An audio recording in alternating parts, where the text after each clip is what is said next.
My name is Christy White, a financial planner here at Egan Burger & Weiner, and I'd like to thank you all for joining us today for our webinar, Supersizing Your Lunch Could Downsize Your Future. Our webinar today will be presented by Emily Dupree. Emily is a director and wholesaler for MFS Investment Management.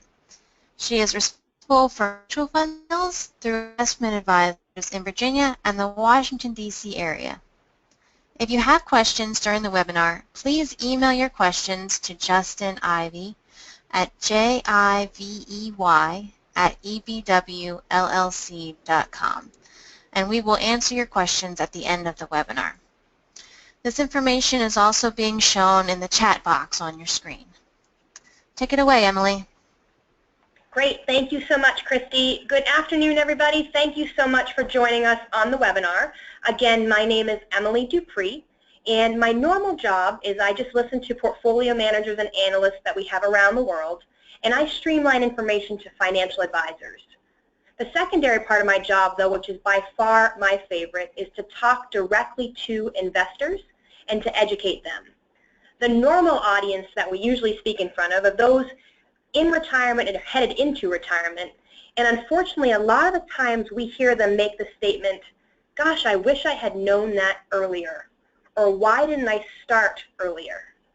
So I'm really happy about today's presentations because it's geared toward millennial and millennial investors, and the advantage that you have is you are able to start earlier.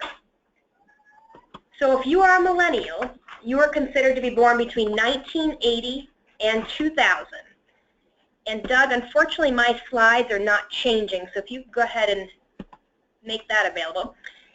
From 1980 to 2000, and one of the biggest things that we found out is that your generation is a much more hesitant to invest, and they're much more scared about the stock market and retirement.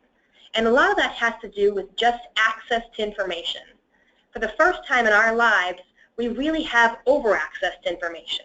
And if you're a major television network or a newspaper that want to show the news, you're now directly competing with other sources of media like the internet. So a lot of what we see on television is hyper-sensationalized and hyper-negative because you have to draw the audience.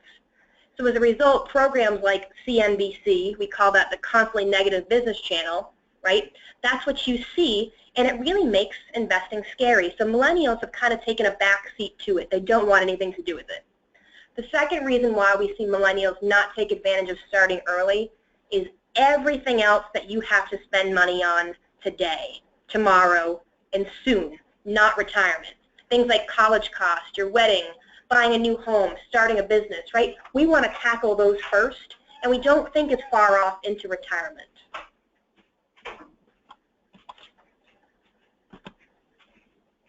Doug, can you just change the slide, please?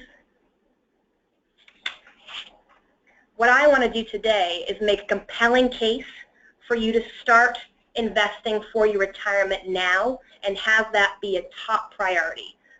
Biggest reasons why. First is, what do you think the cost is going to be for millennials to retire?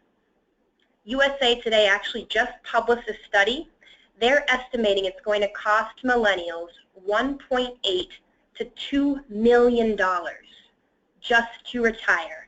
Those are big numbers, right? And of course, due to inflation, the cost of retirement continues to rise. The other concern we have is the other sources of income, other than things like 401ks that retirees can draw from, they're not going to be as available for the millennial generation. Things like a pension. Less than 20% of today's workers have access to a pension. Second, Social Security, right? You most likely will have Social Security, but when will you be able to take it? Currently today, the average person gets full Social Security at 66. Millennials might not get it till 76. So therefore, these other sources of income we can't calculate and what it's going to cost or how much money you're going to need for retirement because they might not be there. And the final, most important reason why we think retirement has to be top of mind, power of compound interest. Just like I said before, you have time. The more time you can allow your money to grow, the more you're going to have. So what I don't want you to do is feel like gosh, that's going to be a huge amount of money. There's no way possible I can do this. I want to make it easier for you and give you hope, because there absolutely is. Can you change the slide, Doug? It is with the power of compound interest. You have something working in your advantage, and it is called the Rule of 72. So if those of you are at a desk, I want you to write this down. This is a rule that I absolutely wish was taught in every single school. I wish CNBC did a program on it, because it's that important. It's a formula to figure out how long it's going to take your money to double. That's a fascinating thing. I wish we had known this. How long it takes my money to double. You take the number 72, you divide it by the interest rate that you're getting, and that equates the number of years it takes your money to double. Right? So I'll say that again. 72 divided by the interest rate equates the number of years it takes your money to double. So we'll just do simple math. If you go to the bank and they have a 1% CD and you give them $10,000, right? How long will it take $10,000 to turn into $20,000? The answer is 72 years. Now, many of you would have thought that was right? But you don't want to say it out loud because it sounds crazy. But the lower the interest rate, the longer it takes your money to double. And of course, if your money is in cash, it will never double. So why do we use the Rule of 72 for calculating towards retirement? When you're investing your money in the stock market and things within inside of a 401k that have higher interest rates, your money is going to double faster. On average, stocks double between 6 and 8%, right? Or come in between 6 and 8%. So that means your money is going to double every 10 to 12 years. The earlier you start, the more time you give your money to double, the more money you'll have. Next slide, please. So how are we going to get started? The first thing I ask you to do is a very normal exercise. I want you to figure out what you're spending money on. Make a list, right? And for those of you that have credit cards, there's usually an awesome feature that tells you exactly where the majority of your money is going.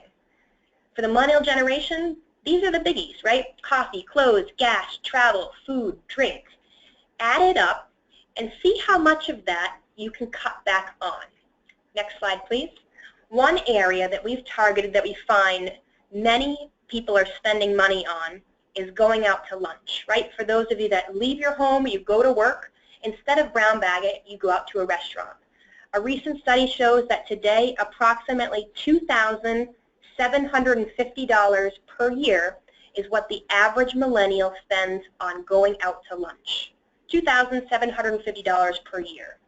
Is that a number that you can cut back on to have some extra money to put away for retirement today? Next slide. The next thing that I want you to do is look about your current retirement savings options. There are a number of places we can put money away that are tied to the market that can invest for your future. There's something called a brokerage account. That's where you can invest stocks, bonds, other type of investments. That's not necessarily for retirement. The two biggies that I want you to look into are your IRA and your 401k. IRA stands for an individual retirement account, and for those of you that don't have a company that offers a 401k, this is a great place to start. You can invest up to $5,500 per year and start saving for your retirement. The other option, though, that I want to spend most of the time on today is your 401k. Next slide, please.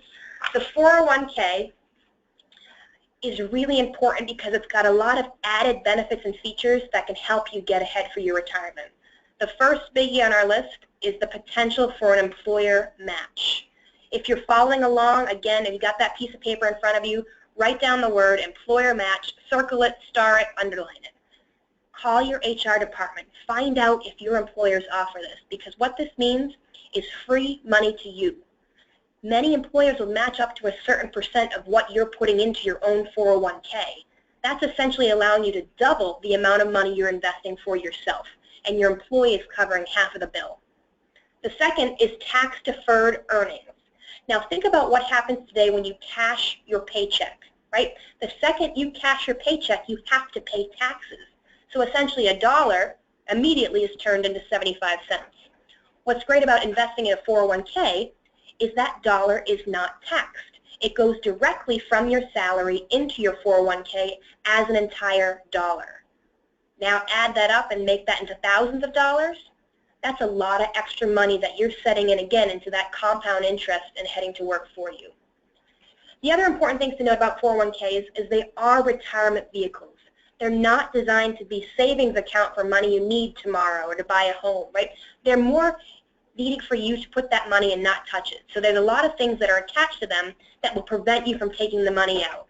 It's very important to know that if you're not 59 and a half, you will be subject to a 10% penalty if you try to take the money out early. I think this is a benefit. It allows us to put money away and not touch it until we really need it. Next slide, please.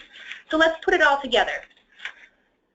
You've decided that you're going to start investing in your 401k, right? And you figure out how much money you're going to do it. I want to show you two scenarios of what we see if you just put a little bit, and then if you go above and beyond, find out some of that extra money you might be spending, for example, on lunch. Add that to your 401k as well, and what do the numbers look like? We've got investor A, right? They are making $50,000 a year. Today, on average, the millennials' average salary is $50,000 a year. They've elected to put 6.5% of their salary into a 401k. So that turns out in real dollars to $3,250. Now, with compound interest over time, with that, putting that in every year, after 20 years, your $3,250 grows to over $142,000. In 30 years, it grows to over $328,000. That's a lot of money over 30 years just by putting that $3,000 away to work for you. And again, that's because of compound interest. But let's make it better. Let's take that lunch money, that $2,750 on average people have been spending on their lunch, and let's add that into the 401k. So now instead of investing 6.5%, you're able to put away 12% a year, right? That's $6,000. What happens in 20 years? Well, had you not put that money away, you would have had that $142,000. Now, after 20 years, because you're able to invest more, you're at $263,000. After 30 years, your number goes from $328,000 to $606,000. Now we're on track for funding for retirement.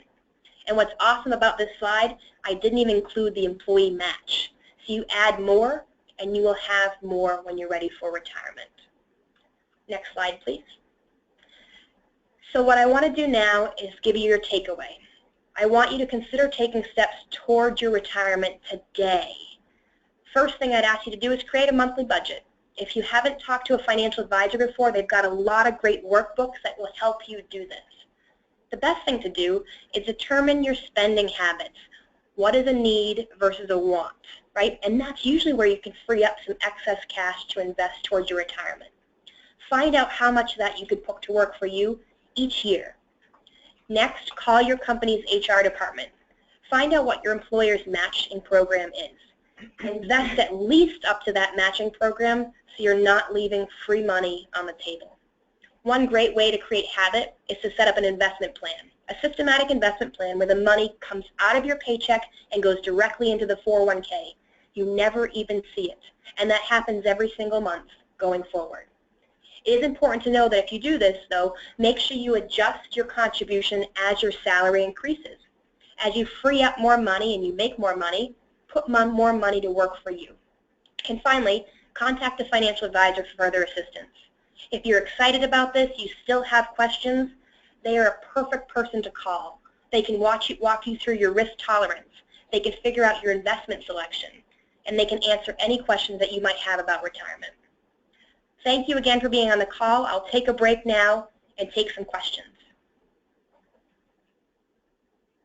Thank you, Emily.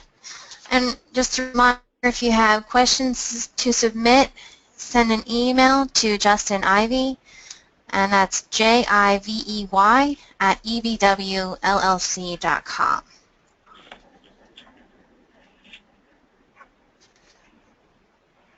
Emily, we have a couple questions here. If you're ready, I can start giving you the questions. Sounds great. First one is, how do you decide whether to contribute to a 401k or do you put money into Roth? Sure. So Roth IRA or 401k. So It shows how the money is treated from a tax standpoint. So a traditional IRA, you get the tax break on the way in. You don't get it on the way out. So essentially when you need the money in retirement, that's when you pay the taxes. The Roth is the opposite. You don't get the tax break on the way in, but you get it on the way out. So it's a really good vehicle to put money in to have that tax-free advantage when you retire. The best thing that we say to do is if your company offers a 401k, invest at least up to the matching program, right, because that's where you're getting the free money. If you've got additional cash that you want to put to work and you want to diversify from a tax standpoint, then opening an individual Roth IRA makes sense. The other areas that we see IRA and Roth IRA are for those people that just have a summer job, right? You're not working at a long-term company. You're not going to go through the paperwork of opening a 401k with them. Maybe sometimes they don't offer a 401k. Then that's exactly where you do the IRA. And again, talk to a financial advisor whether a traditional or a Roth makes sense for you. Thank you, Emily. Our next question that people are asking is, when should they start saving? Immediately. I really can't say it enough. Unfortunately, those tend to wait to seek out a financial advisor until they're roughly 10 to 15 years out of retirement. And even though many of them, we can get them on track, they always say, I wish I had started earlier. So I can't say enough, you have to start now. Great. And one last question here, Emily. What percentage of my income should I save?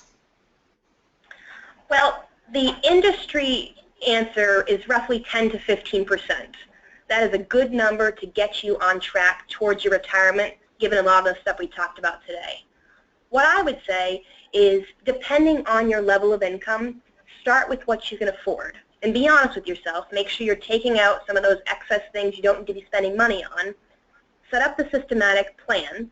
And then, as you continue to work and your salary increases, work towards that 10 to 15% and try to get yourself there. What we don't want to have happen is people say, well, that's just too much, I'm just not going to do it at all. Start somewhere and then try to get to that 10 to 15%. And keep in mind, you can include the employer match in that number. Okay, great. Thank you, Emily. I think that's all the questions that we had for today, and we can wrap up the webinar.